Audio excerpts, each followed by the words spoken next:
3 invités avec nous chaque soir autour de la table pour décrypter les mouvements de la planète marché. Valérie Gastaldi nous accompagne, stratégiste chez Day by Day. Bonsoir Valérie. Bonsoir Grégoire. Régis Béguet est avec nous également, associé et gérant de portefeuille chez Zadig Asset Management. Bonsoir Régis. Bonsoir Grégoire. Et Alexandre Baradez est également à nos côtés, chef analyste chez IG. Bonsoir Alexandre. Bonsoir Grégoire. Merci à vous trois d'être là, ravi de vous retrouver. Si, c'est la question que j'ai teasée en introduction. Alexandre, comment est-ce qu'on peut y répondre ? Plus de 900 millions de dollars d'actions Nvidia rachetées par les particuliers depuis la chute du titre Nvidia de 17% lundi. Donc sur 2 journées, visiblement de mémoire de broker retail aux États-Unis, on n'avait jamais vu ça. Est-ce que les particuliers ont eu raison de racheter du Nvidia dans cette baisse de 17% lundi ? Je ne suis pas convaincu du tout, même si c'est vrai que nous, en tant que broker, on voit que les 7 magnifiques sont souvent dans le top 10 des actions les plus tradées par les particuliers. Mais après, sur le timing de ce rachat, si c'est un timing tout à fait opportuniste, j'achète et je vends 24 heures plus tard, c'est un smart move, bravo. Si en revanche, c'est de dire c'est l'opportunité d'une décennie, je vais acheter du Nvidia 17% moins cher parce que je pense que ça va faire 50% dans les mois qui suivent, là, je suis beaucoup plus dubitatif parce que de l'aveu même de certains, tiens, aujourd'hui, par exemple, on avait le résultat du Fonds souverain de Norvège. Oui. On a son président qui s'est exprimé donc, sur ses résultats et il dit qu'il a été surpris par l'annonce DeepSeek. Et donc, responsable du plus gros fonds souverain au monde, qui explique ça, c'est que probablement d'autres présidents et PDG de sociétés ailleurs ont le même constat, c'est qu'il y a un côté un peu disruptif. C'est-à-dire que je pense que les grandes valeurs tech américaines, peut-être ne se doutaient pas que la tech chinoise pouvait aussi rapidement suivre le rythme, voire égaler le rythme avec des coûts beaucoup plus faibles. Et qu'effectivement, quand on entend le PDG de Nvidia dire que c'est formidable parce que c'est... ASML, patron de ASML. Voilà.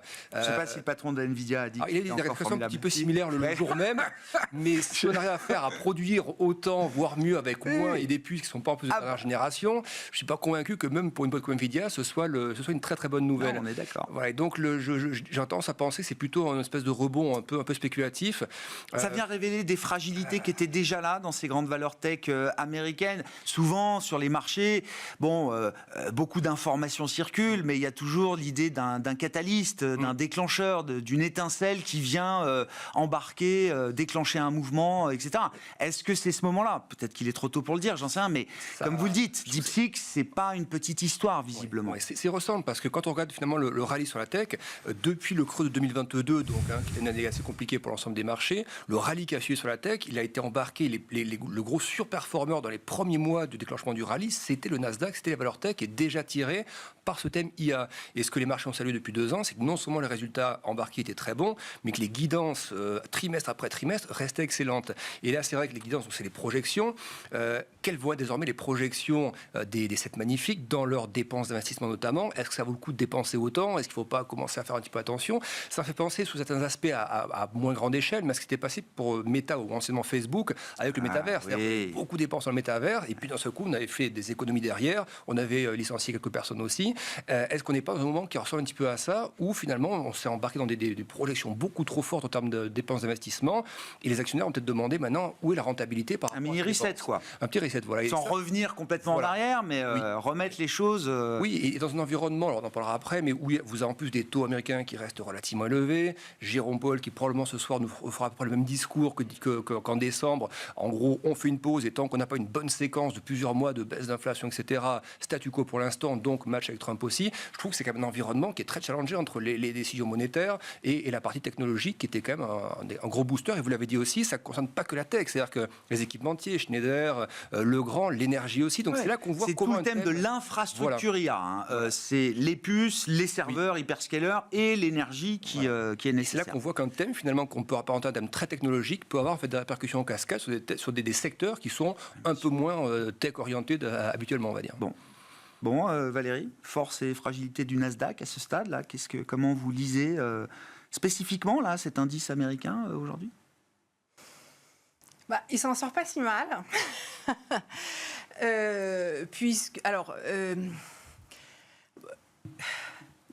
La situation est tellement compliquée aujourd'hui.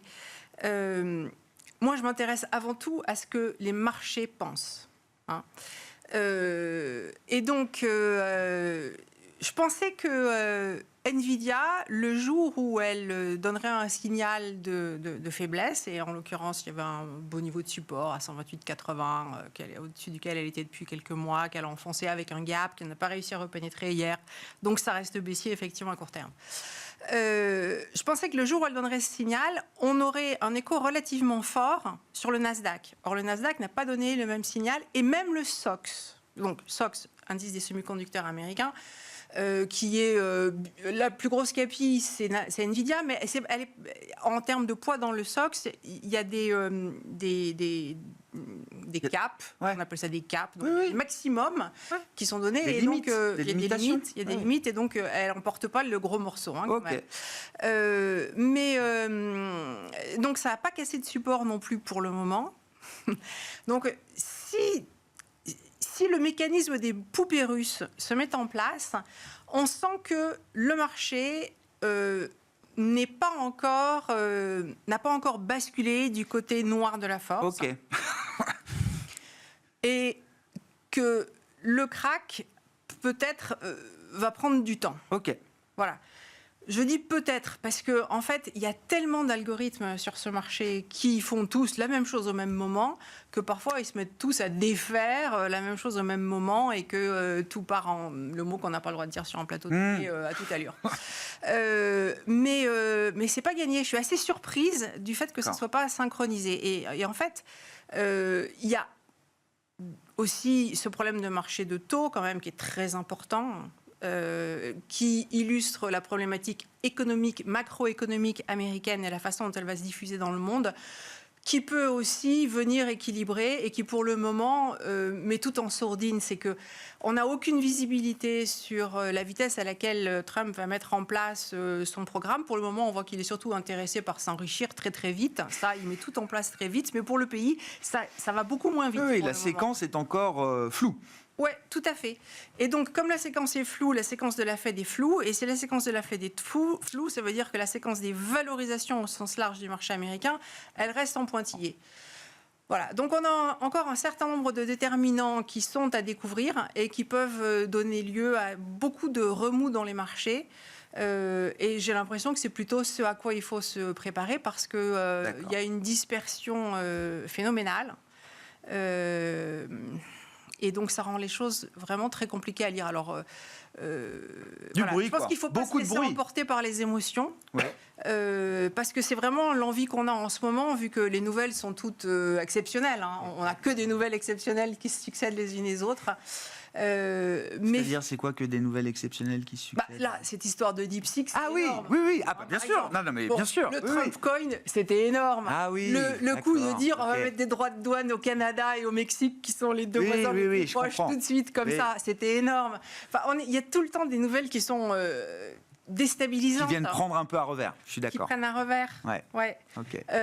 Et donc, tout ça, ça crée beaucoup d'émotions. Donc, ça crée un marché dans lequel les gens font un peu n'importe quoi, sincèrement. Et c'est rarement vraiment le début de quelque chose de solide. majeur. Ouais, j'entends, de majeur. En fait, c'est le début d'une phase de... on est en cours d'une phase de distribution. De toute façon, elle a commencé. Elle est très visible en Europe. Elle est un peu moins perceptible aux États-Unis. Mais le signal d'NVIDIA, c'est quelque chose qui nous dit, attention, potentiellement, on est effectivement en train d'avoir... Ça s'inscrit dans ce schéma, dans l'idée d'une distribution de marché. On y reviendra, Valérie, on pourra préciser les choses. Mais ça s'inscrit pour vous. Ça vient conforter cette idée d'une phase de distribution du marché, à définir et à préciser. Mais je fais tourner la parole sur oui, ce thème de l'IA. Alors, est-ce que c'est DeepSeek ? Est-ce que ce sera une autre ? En tout cas, j'en sais rien. Est-ce que DeepSeek a pillé des données d'OpenAI ? Bon, je sais pas, peut-être que ça se terminera devant la justice. En tout cas, pour les investisseurs, ça vient quand même faire résonner l'idée que l'IA pourra être peut-être demain moins coûteuse et peut-être beaucoup plus vite que ce qu'on imaginait. Il y a un effet de commoditisation qui peut s'accélérer beaucoup plus que ce qu'on imaginait. Bien sûr, c'est plus que probable, c'est quasiment certain, ça s'appelle le progrès technique. Et l'IA est un progrès technique en tant que tel, mais au sein de l'IA, il y a du progrès technique. Donc, dans les implications sur les valeurs de tech, donc de faire de l'IA, en gros, avec 10 fois moins d'énergie et des coûts 100 fois moindres, il ne faut pas mettre tout le monde dans le même panier. C'est-à-dire que vous avez ASML, qu'on l'a cité. ASML, ils ne font pas d'abord directement des semi-conducteurs, ils font des machines qui permettent de produire des semi-conducteurs. Oui. ASML, ils sont sensibles au volume, ils sont sensibles en dérivées secondes au volume des semi-conducteurs qui seront produits et utilisés dans le monde. Ce volume, il est appelé à continuer à croître de manière, si ce n'est exponentielle, en tout cas extrêmement régulière, qui est IA ou qui n'est pas IA, qui est un peu d'IA, qui est beaucoup d'IA, pour la raison que les semi-conducteurs rentrent dans toute l'économie, dans tous les produits, dans l'automobile, dans tous les objets connectés, dans tout ce qui... Tout progrès aujourd'hui, quel qu'il soit, quel que soit le domaine, que ce soit de la production d'énergie, que ce soit du pétrole, tout se fait avec des semi-conducteurs. Donc, et la partie IA dans les semi-conducteurs, c'est un petit volume des semi-conducteurs. Mais donc, avec beaucoup de valeur. ASML, avec beaucoup de valeur quand même. L'impact, il est très très indirect. Et c'est pas tellement ça le sujet. Par ailleurs, ASML a publié aujourd'hui des bons résultats, et c'est aussi pour ça que ça rebondissait, notamment à cause de son carnet de commandes. Ensuite, vous avez les semi-conducteurs eux-mêmes, et puis ensuite, vous avez NVIDIA. NVIDIA, ce ne sont pas des semi-conducteurs, ce sont des puces avec une architecture qui permet de mener plusieurs opérations en même temps, et donc qui sont indispensables à l'IA. À la puissance de calcul. À la puissance de calcul de l'IA. Et donc, là, effectivement, l'impact, il est très direct, parce que si on a besoin de 100 fois moins de puces GPU pour produire le même résultat, effectivement, c'est un impact direct sur le business de NVIDIA. Alors, après, il y a quelque chose qui est bien connu en économie qui s'appelle le paradoxe de Jevons. Je ne sais pas si vous êtes familier, mais Jevons était un monsieur qui, au XIXe siècle, a remarqué qu'entre 1830 et 1865, l'efficacité de la machine à vapeur a très fortement progressé, à telle enseigne que la quantité de charbon utile pour produire une quantité X d'énergie avait baissé des 2/3, avait baissé de 66%. Okay. Sur cette même période, la consommation de charbon a augmenté de 1000%. Donc avec un rendement énergétique amélioré de 66%, on a augmenté la consommation de charbon de 1000% pour la raison qu'on a développé beaucoup plus de... Ça a accru la diffusion. Ça a accru la demande pour ces nouvelles machines à vapeur beaucoup plus efficaces, et donc ça s'est diffusé, et donc on a utilisé in fine plus de charbon. Donc ça s'appelle, c'est bien connu sous la forme du paradoxe de Jevons, qui correspond à ce qu'on appelle aussi l'effet rebond. L'effet rebond, c'est-à-dire qu'avec un rendement amélioré, en fait, on augmente la consommation, mais quand la consommation augmente de plus de 100% de l'amélioration d'efficacité, là on rentre dans ce qu'on appelle le paradoxe de Jevons. Okay. Et donc, même pour NVIDIA à court terme, ça peut être une menace. Mais à moyen terme, ça peut aussi être une source de développement. C'est un peu ce que dit Christophe Fouquet d'ASML. Tout ce qui va démocratiser l'IA par la baisse des coûts, en l'occurrence aujourd'hui, ça doit être bon à moyen long terme jusqu'à ce qu'il y ait une rupture technologique qui fasse que NVIDIA elle-même puisse être remplacée, ce qui arrivera probablement. Mais là, c'est pas une rupture, c'est une amélioration de la productivité de l'IA. Oui, je suis d'accord. Au départ. Voilà. Donc le choc, il est sans doute un petit peu exagéré. Après, il y avait un effet de bulle quand même quand on parle des valeurs énergétiques. Effectivement, Siemens Energy, Schneider, etc. sont des valeurs qui sont quand même devenues extrêmement chères à cause du concept de la demande d'électricité. Et c'est vrai qu'on avait une certaine décorrélation de ces cours de bourse par rapport à leur réalité financière ces derniers mois, et en particulier avec l'arrivée de Trump et les centaines de milliards qu'on allait mettre sur la table, etc. Il y a eu un peu une explosion là-dessus. Le marché c'est un petit peu calmé. Ça, c'est plutôt bien, et c'est plutôt très sain qu'il y ait eu cet élément-là. Voilà. Mais donc cette rupture DeepSeek, qui a l'air réelle. Cette percée. DeepSeek qui a l'air réelle est probablement un facteur d'accélération de l'utilisation de l'IA plutôt qu'une menace. Alexandre. Ce qui est intéressant, c'est qu'on se rend compte qu'en l'espace de quelques jours, tous les groupes chinois, en tout cas, ont annoncé, avant DeepSeek, il y avait déjà eu la maison mère de TikTok qui avait annoncé aussi... Et là, c'est Alibaba aujourd'hui. Et aujourd'hui, c'est Alibaba. Donc, effectivement, désormais, c'est les groupes chinois qui se... Tout ça, une semaine après le déploiement, enfin, l'annonce du plan Stargate. Oui.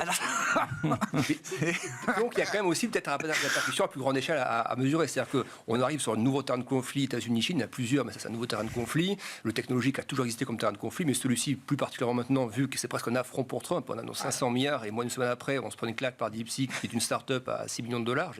Oui, ça c'est la légende. On verra si la légende tient, combien de temps il tient. Voilà. Mais alors après, c'est un constat peut-être de rotation aussi, peut-être un peu intéressant. C'est-à-dire que ceux qui étaient très très pondérés en valeur US et tech US, quand on voit la tête des marchés chinois, par exemple, des indices chinois, vous avez, si effectivement ces avancées sont bien concrètes et que ces groupes chinois arrivent à commercialiser ça à des prix inférieurs, ça peut redonner un peu de lustre à des indices comme le Hang Seng ou autre, qui avait perdu depuis 3 ans pas mal de terrain, qui tentent de rebondir systématiquement dès qu'il y a une annonce de soutien un peu macro côté chinois.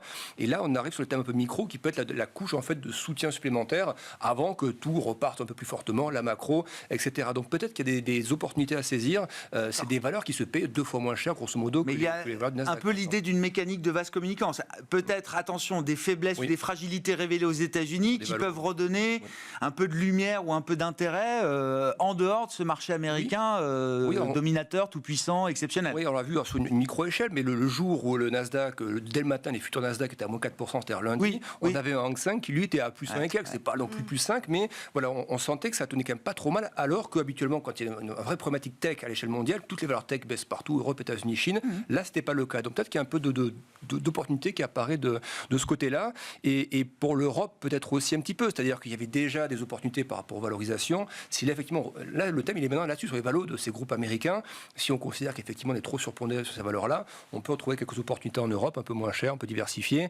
Alors, je ne suis pas convaincu, par contre, que si on a un stress de marché là, au premier trimestre, au deuxième, un peu plus conséquent sur la partie américaine, genre moins 10, moins 15, par exemple, normalement, l'Europe, il sera quand même un petit peu sensible, parce qu'historiquement, c'est le cas. Mais peut-être que sur un CAC 40, par exemple, ça ne ferait pas retomber si le marché US lâche 15%, peut-être qu'on ferait un moins 7 ou moins 8, par exemple. Donc, on a quand même l'impression que des indices comme le CAC, moins sensibles à la tech en plus, peuvent tirer l'épingle du jeu de ce genre de situation. Ce qui est intéressant, c'est que lundi, sur la séance de lundi, un S&P équipondéré, chaque valeur a le même poids, termine quasi flat. Oui. Phase de distribution, donc, qu'est-ce que ça signifie? C'est ce que vous disiez, Valérie, s'il faut se familiariser avec ce concept, si c'est le schéma de marché qui nous attend là au moins pour quelques temps, qu'est-ce que ça veut dire et comment on trade une phase de distribution? C'est l'horreur. On vend les banques. On vend les banques en Europe, là? On vend les banques partout. Ah bon? Ouais, si c'est une phase de distribution, on vend les banques. Alors, je veux bien que vous expliquiez demain. D'accord, mais je veux bien que vous expliquiez ce que ça veut dire, phase de distribution, effectivement, ce que ça implique pour un marché comme le marché européen. Parce que les banques, ça fait 3 ans que ça surperforme, là. Oui. Oui. Ouais. Une phase de distribution, c'est une période au cours de laquelle un indice forme un sommet. Quand les indices montent, on appelle ça le momentum, mais en gros, ça correspond au côté copieur ou mimétique qu'a l'être humain, de vouloir avoir en portefeuille et d'être obligé d'avoir en portefeuille ce qui a déjà monté parce que le client dit oui, mais moi, mon copain, il a gagné de l'argent, moi, j'en ai pas, donc on en met. Donc, en fait, ce momentum, ça a une vie très longue. C'est très difficile d'épuiser le momentum. Et donc, pour former le sommet, il ne faut pas croire que tout se met à baisser en même temps. En fait, dans les marchés, il y a les secteurs qui surperforment. Et les secteurs qui surperforment, ils ont d'abord une première phase de faiblesse, puis après, ils repartent. Et il y a un moment où ils se mettent à baisser. Et quand ces secteurs qui ont été les plus forts se mettent à baisser, ça, c'est mauvais signe. Et il faut que quand ils se mettent à baisser, on ait déjà eu un certain nombre de secteurs qui aient déjà donné des signaux de retournement. Donc, par exemple, en Europe, le luxe, il a déjà donné beaucoup de signaux de retournement. On a eu une reprise qui est peut-être en train de s'achever là. Déjà. Pour moi, on a fait un paquet de niveaux. pile poil nickel le moment où ça devait s'arrêter, ça se passe. Bon, voilà. Donc, le luxe, il va pas pouvoir reprendre le flambeau qu'il a eu, pas pendant très longtemps, mais disons pendant 1 mois et demi, quoi, en gros. Ouais. Et donc, si les valeurs donc ça, c'est les faibles, elles sont reparties en baisse. Et si les fortes, elles n'arrivent pas à prendre le relais, je comprends. En fait, on va manquer de soutien. Alors, tout ne s'effrite pas en même temps. Et donc, dans ce type de marché, qu'est-ce qu'il faut faire? Il faut être super contrariant. C'est pour ça qu'il faut vendre les banques. Ah ouais. Parce qu'en fait, il n'y a plus qu'un truc qui monte. Ouais, c'est ça. C'est le seul secteur encore un peu leader, un peu fort, quoi. Oui. Ouais. Absolument. Donc, Et donc, les probabilités de voir ce secteur fort, lui aussi, à un moment s'effriter, s'affaiblir, elles sont en train d'augmenter. Nécessairement, c'est ce qui va se passer.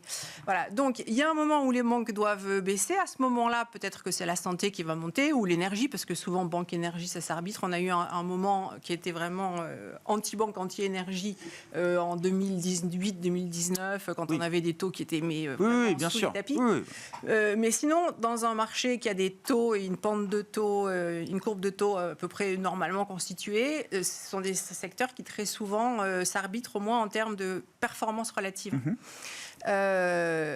Donc voilà, on a peut-être encore 1 mois et demi, mais je pense qu'au premier trimestre, il faut se... C'est l'enjeu du premier trimestre pour vous? Oui, pour moi c'est l'enjeu du premier trimestre. Traverser cette phase de distribution, comme vous dites. Il faut prévenir, il faut construire son portefeuille pour se préparer à quelque chose de plus lent. Et en fait, sur le secteur bancaire européen, on a eu une hausse fabuleuse, mais à quelques pourcents devant nous, on a des niveaux qui sont absolument considérables aussi à franchir. Donc, la probabilité pour qu'on les franchisse durablement, elle n'est pas énorme. Basse. Ok. Tiens, on a parlé de la santé. Secteur que vous aimez bien, Régis. Alors, qui connaît quand même un certain regain d'intérêt depuis la deuxième partie de l'année 2024. Ouais. Alors, je veux bien qu'on m'explique. Moi, c'est vrai que dans la santé, la santé, il y a beaucoup de choses. Il y a les grands labos, de la biotech, etc. Les stars de la santé, en tout cas dans le secteur, ça a été Lilly et Novo, qui ont connu quand même un petit coup d'arrêt.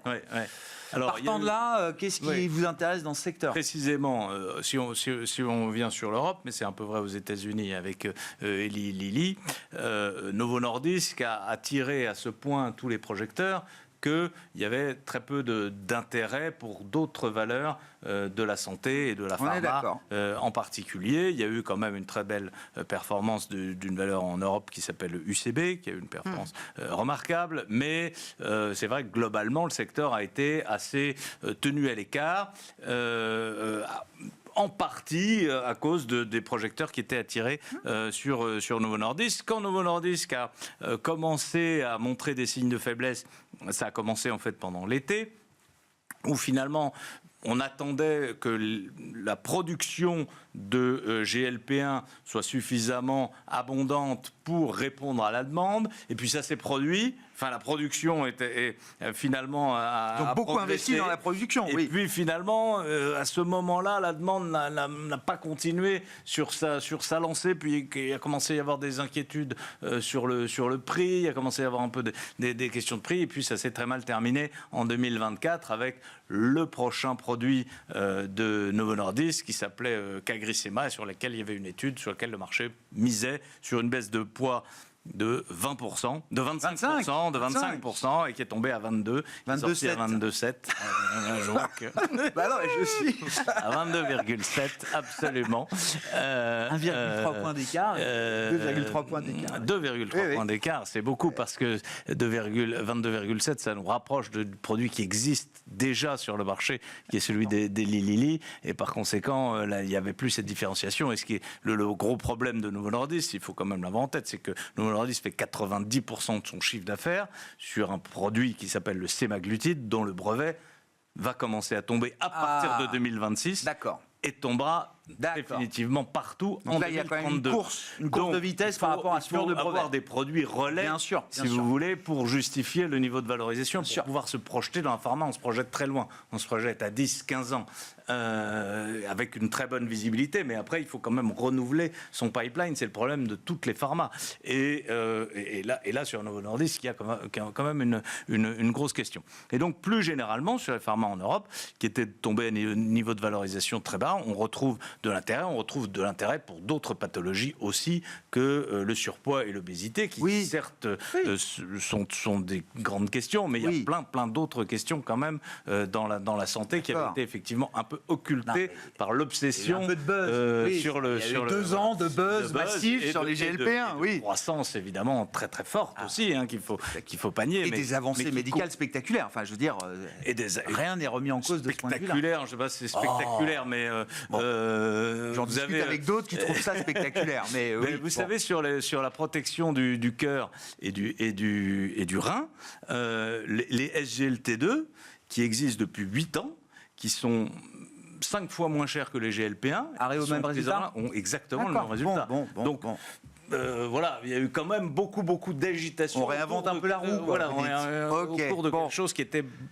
sans doute, à mon humble avis, moins majeur que ce qu'on a bien voulu dire à un moment donné. Bon. Voilà. Mais Pharma Santé peut retrouver de l'intérêt dans le contexte. Pharma Santé a des niveaux de valorisation qui sont au plus bas depuis 2008. Qui ont été... Ah oui, pardon, c'est ça que je voulais aussi dire quand même, c'est qu'effectivement, après l'élection de Trump, on a eu le buzz négatif autour de RFK. Il est en train de passer son audition de confirmation en ce moment-là. Et ce buzz s'améliore nettement sous 2 aspects. Premièrement, c'est qu'on n'est pas sûr qu'il soit nommé. Et deuxièmement, c'est que pour être nommé, il va être obligé de mettre, si je peux me permettre en parlant de pharma, beaucoup d'eau dans son vin, notamment sur son message extrêmement négatif autour des vaccins, qui avait quand même beaucoup pesé sur l'ensemble du secteur. Et puis, message négatif un peu sur un peu tout. Il va être obligé de se lisser un tout petit peu s'il veut passer la barre, et c'est pas du tout lui qui passe la barre, et donc ça rassure quand même le marché. Historiquement, la pharma est quand même plus proche des républicains que des démocrates, donc c'est vrai qu'il y avait un côté un peu paradoxal dans ce discours très anti-pharma de RFK nommé par Trump. Voilà. Bon. D'autant que Trump a été un gros promoteur du vaccin quand même à son époque. A été le grand promoteur, promoteur mondial. C'est quand même parce qu'il y a eu beaucoup d'argent mis par Trump avec sur la Boris table. Johnson. Ils sont les 2 personnes qui ont vraiment beaucoup poussé ce développement de vaccins. Donc c'est vrai qu'on était quand même dans un... Et par ailleurs, si on veut aller jusqu'au bout, RFK est aussi quelqu'un qui est très hostile aux pesticides, etc. Or, Trump a été élu par les États qui sont les plus grands utilisateurs de l'ensemble de l'agrochimie. Simplement qu'il s'appelle Kennedy et que ça faisait bien d'avoir un Kennedy dans un cabinet. Non, mais il a vendu ses voix à Trump. C'était plus simple. Hein, on a compris. Voilà. Puisqu'on parle de Trump, parlons de Jérôme Powell et de la Fed. Alexandre, bon, statu quo ce soir, mais je disais, c'est peut-être le début d'une conversation. Alors on verra jusqu'où elle peut se muscler entre Trump et Jérôme Powell. Oui, c'est... Donald Trump l'a fait comprendre il y a moins d'une semaine, et à 2 reprises d'ailleurs, il allait demander des baisses de taux. Donc on a bien compris que c'était quelque chose pour lui du premier semestre. C'était pas fin de l'année. Et face à ça, on a en tout cas le dernier discours qu'on ait, c'est celui de décembre de la Fed, avec des projections, et des projections qui ont été largement rabotées en termes de baisse de taux anticipées par rapport aux projections de septembre dernier. Et encore une fois, on voit mal comment dans l'intervalle de 2 projections, donc c'était décembre et dernière, prochaine en mois de mars, on voit mal comment dans ce laps de temps-là, le discours de Jérôme Powell changerait. On a eu un seul chiffre qui est un peu dans son sens, mais de 0,1% de mieux sur l'inflation core CPI, et là le marché s'est enflammé, c'est absolument formidable, mais c'est que 0,1% de mieux sur un CPI qui oscille entre 3,2 et 3,3 pour être précis depuis 6 mois consécutifs, donc depuis 2 trimestres. Donc je ne vois pas pourquoi une seule donnée de prix, on verra vendredi ce qu'il en est avec le PCE, mais... Pourquoi une donnée de prix ? Déjà, il n'a pas celle de vendredi, donc, ou alors il l'a, et elle est très très bonne, et il va adapter son discours ce soir. Mais je pense qu'il faut un set de données sur l'emploi et les prix. Et il me semble qu'effectivement, oui, on a toutes les caractéristiques pour qu'il y ait un début de clash entre Trump et Powell. On va le souhaiter ce soir. Un set de données et un peu plus de clarté sur la séquence Trump. Hein. C'est ce qu'il disait en décembre, ou au meeting d'avant. On ne spécule pas, on n'imagine pas. Alors évidemment, certains ont commencé à intégrer du Trump dans leurs données. Chacun est responsable de ses choix, mais du point de vue de la gouvernance, en tout cas sous la direction de Jérôme Powell, il n'y a pas, dans la communication officielle, d'anticipation ou de spéculation trop forte dans la prise de décision. Il n'a pas dit lui, mais effectivement, il a fait comprendre que des membres au sein de la Fed, et dans les dernières projections, inclus dans la projection, notamment en partie de taux, les anticipations du politique, tarifaire qui allait arriver. Alors effectivement, le fait qu'il ait après moins tapé sur l'Europe et sur la Chine, est-ce que ça va un petit peu edger le sentiment de certains membres de la Fed, mais sauf qu'il a tapé quand même très fort sur les voisins immédiats, avec lesquels les volumes sont extrêmement importants aussi. Donc je pense que l'environnement n'est pas là pour que Jérôme Powell soit plutôt sympa. Je pense que le discours sera la même teneur qu'en décembre, qui était un discours, on se souvient, le sommet historique du S&P 500 a été fait à ce moment-là, et dans la foulée, le mercredi soir sur les marchés US, il y a eu 3-4% de baisse, et ensuite le marché avait mis du temps à se rattraper avant le chiffre d'inflation CPI, on monte, et ensuite l'effet DeepSeek. Donc il y a eu 2 gros chocs en 2 mois. Le discours de la Fed et le côté disruptif de DeepSeek. Et ensuite, il y a un deuxième élément qu'il faudra surveiller, je pense. C'est tout à l'heure, Valérie, tu parlais de la courbe de taux. C'est vrai que le redressement de la courbe de taux US, la repentification, quand on regarde le 2 ans, 10 ans, on commence à arriver au degré de repentification où sur les phases précédentes, c'est-à-dire post-subprime, au moment subprime et au moment crise Internet et même début des années 90, c'est dans ces zones-là de repentification que les phases de récession de l'économie américaine ont commencé à être observées. Alors, je ne suis pas du tout en train de dire que c'est ce que nous aurons cette fois-ci, mais simplement le track record montre que dans ces zones de repentification-là, c'est là que le ralentissement économique peut se produire. Et donc, il va falloir surveiller quand même, d'un côté, le rythme des baisses de taux qui a été donc amenuisé. Il va falloir surveiller la dynamique macro-américaine. Cet après-midi, des chiffres, par exemple, on n'a pas trop parlé de ça, mais par exemple, les stocks aux États-Unis, de grossistes notamment, c'est le plus fort repli qu'on a eu depuis pas mal de temps malgré tout. Et on regarde la Fed d'Atlanta qui met à jour son modèle régulièrement. Un jour sur l'autre, là il était à 3 et quelques. 3,2 hier et 2,3 depuis ces derniers chiffres. 2,3, ça reste comme ça. C'est merveilleux. Ça reste demain, enfin cette semaine en tout cas. Voilà, donc c'est pas des mauvais chiffres, mais la dynamique de la macro-américaine est très importante parce que si le marché a l'impression que les taux vont rester flat, higher for longer malgré tout, malgré son point de base, mais qui reste haut quand même, et que la macro derrière, et que Jérôme Powell est un peu coincé parce qu'il peut pas aller plus vite sur les baisses de taux, peut-être qu'il y a un petit effet ciseau qui sera un peu désagréable pour le marché. Donc je le mets en plus dans le genre d'argument favorable à un peu de drawdown de 10-15% sur les marchés américains au moins au premier semestre. Sur le mouvement de courbe, tout dépend ce qui bouge, comment ça se repentifie. Est-ce que ça baisse par les taux courts, est-ce que ça se pentifie par les taux longs, les taux réels ou pas, etc. Donc c'est vrai qu'il y a de multiples manières de repentifier les courbes là-dessus. Alors Valérie, puisque ça fait partie un peu des grands points d'interrogation du moment dans l'analyse. C'est ce qui, moi je commence toujours par croire ce que pense... Enfin, j'essaye d'aligner ma vision macroéconomique sur ce que les marchés obligataires me disent. Parce qu'en général, ils sont un petit peu plus cohérents, mais là, ils ne le sont pas du tout. Alors, je suis très, très embêtée parce qu'en fait, la courbe des taux américaines s'est quantifiée, mais à moitié à cause de la baisse du 2 ans et à moitié à cause de la hausse du 10. Alors qu'en Europe, elle s'est pontifiée à cause de la hausse du 2 et du 10. Alors, c'est à mourir de rire, parce que s'il y a un endroit où on ne va pas monter les taux, c'est en Europe. Alors, sauf si le marché se met à croire que Trump va dire à Powell, vous baissez les taux, et puis à toutes les banques centrales, vous vendez du dollar. Alors, d'accord, mais ça... Il veut un dollar plus faible. Oui. Et le dollar plus faible, ça peut passer effectivement par des devises partenaires plus élevées. Je pense que parmi ses conseillers, il a des flatteurs, parce que plus on veut un pouvoir fort et plus on est entouré de flatteurs, et il y est condamné, qui lui ont dit, mais oui, on va faire ce qu'on avait fait avec les accords du Plaza, on va faire pareil. Mais alors là, je rigole. Parce que quand même, il ne faut pas oublier que les accords du Plaza, ça s'est passé après une hausse de l'inflation absolument phénoménale et au tout début de la baisse, et alors que l'inflation s'est effondrée et qu'on avait une croissance économique énorme et que la dette américaine n'avait rien à voir avec ce qu'elle est aujourd'hui. Donc, croire qu'il va pouvoir refaire ça, c'est quand même vraiment très compliqué. Il n'y a que les Japonais qui veulent bien. Oui. À la limite, les Japonais sont d'accord. Mais enfin, les Japonais... Faut pas que le yen explose trop à la hausse non plus. Mais... En même temps, là, en ce moment... Oui, ils ont de la marge. Ils ont de la marge. Ça les arrangerait dans certaines proportions. Mais bon, le yen, je ne sais plus ce que c'est du commerce extérieur américain, mais c'est... très petit et surtout ça bouge pas, c'est très stable comme évolution, c'est 4%, tu dois savoir ça par cœur. Non, on n'a pas bon, c'est stable depuis 10 ans, c'est pas un pays qui les dérange particulièrement. Donc voilà, il y a cette problématique où le marché obligataire, je crois, ne sait pas où il habite parce qu'il est encore extrêmement divisé justement sur la façon dont ses forces vont s'équilibrer. Et donc... pour le moment, je vois pas très bien. Enfin, on va pas avoir la solution en 2 jours. C'est pas parce que.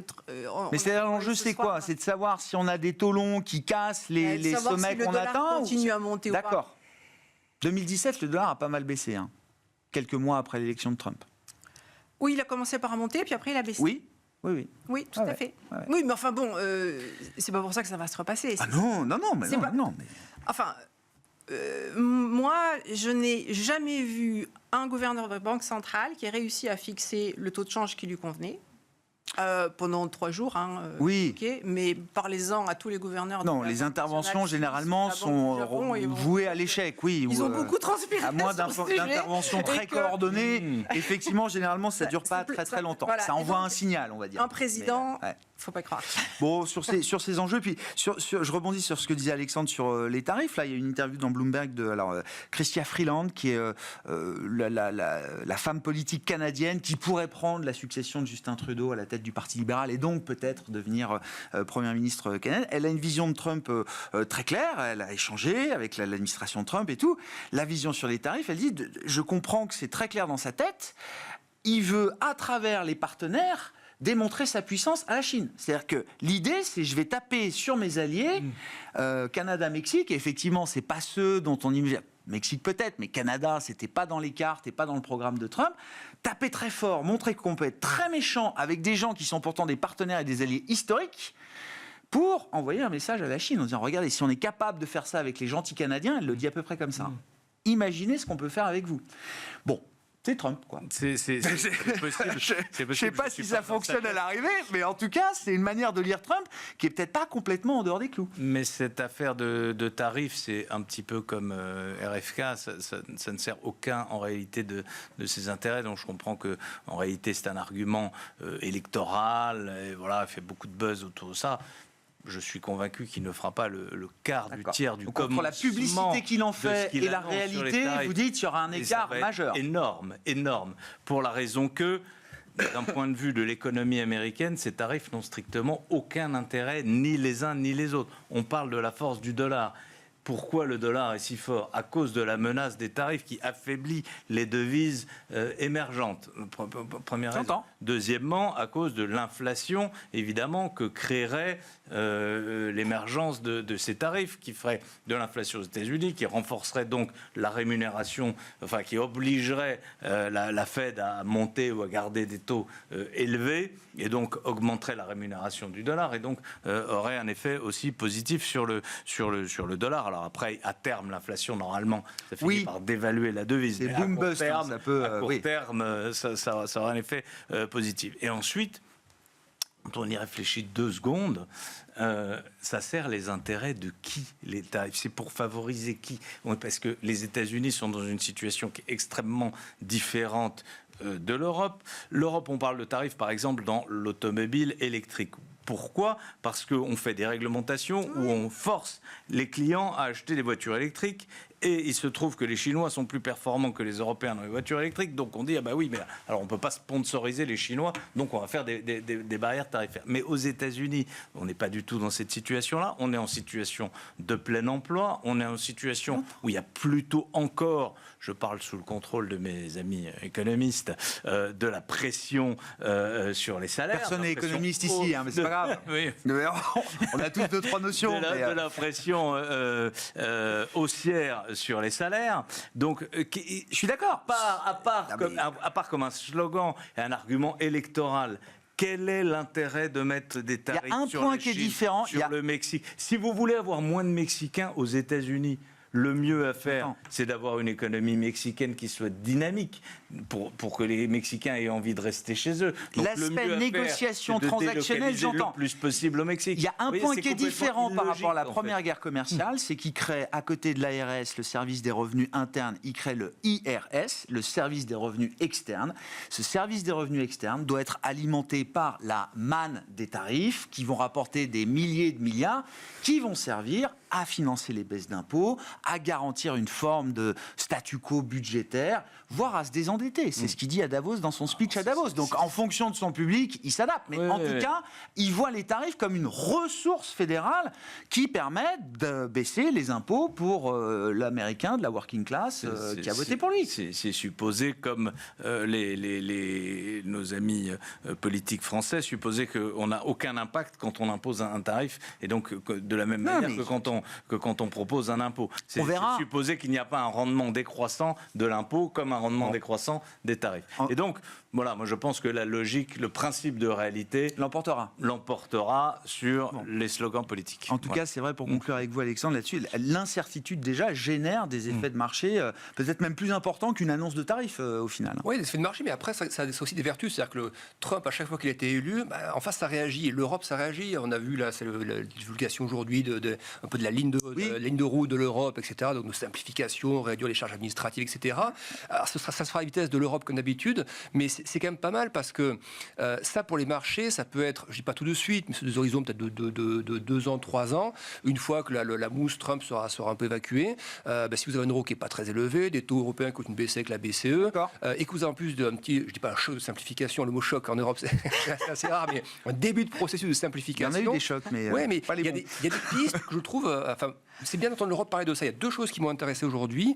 Première chose, c'est donc cette commissaire européenne au service financier qui dit on peut en gros entre bonne volonté européenne former des groupes. Si on veut faire une union des marchés de capitaux, on peut le faire. Elle n'a pas dit ça comme ça, mais on peut le faire à 4 ou 5 si on a envie, sans que la Commission se mêle de ça. Et on peut le faire. Donc ça, c'est le premier point qui est vraiment intéressant du point de vue juridique déjà. Et deuxième point, c'est le ministre allemand de l'économie ou des finances, Habeck, qui a expliqué que la situation actuelle fait que la question du frein à la dette de l'Allemagne ou autre devait être réfléchie et on sent que ça, c'est pas la première fois qu'on l'entend. Ça a été dit depuis 2-3 mois déjà. Donc je pense qu'après législative, il y aura des choses plus positives en Allemagne qui vont émerger. Je vous renvoie à l'émission d'hier. On avait une économiste allemande de Bank of America, Merrill Lynch, qui nous racontait la séquence qui va suivre les élections allemandes. C'est-à-dire qu'il faut écouter ce qu'elle raconte. Tout ne prendra fin qu'au moment où la Bavière rentrera de vacances scolaires de l'été. C'est le dernier land à revenir de vacances. Ah mais non, mais il faut écouter toute la séquence. Donc il ne se passera rien avant septembre. Voilà. Ouais. Au minimum. Mais il peut se passer quelque chose en septembre, je ne dis pas l'inverse. Merci à vous 3 d'avoir été les invités de Planète Marché ce soir. Valérie Gastaldi, Debaïdet, Alexandre Baradez, IG et Régis Béguet, Zadig Asset Management.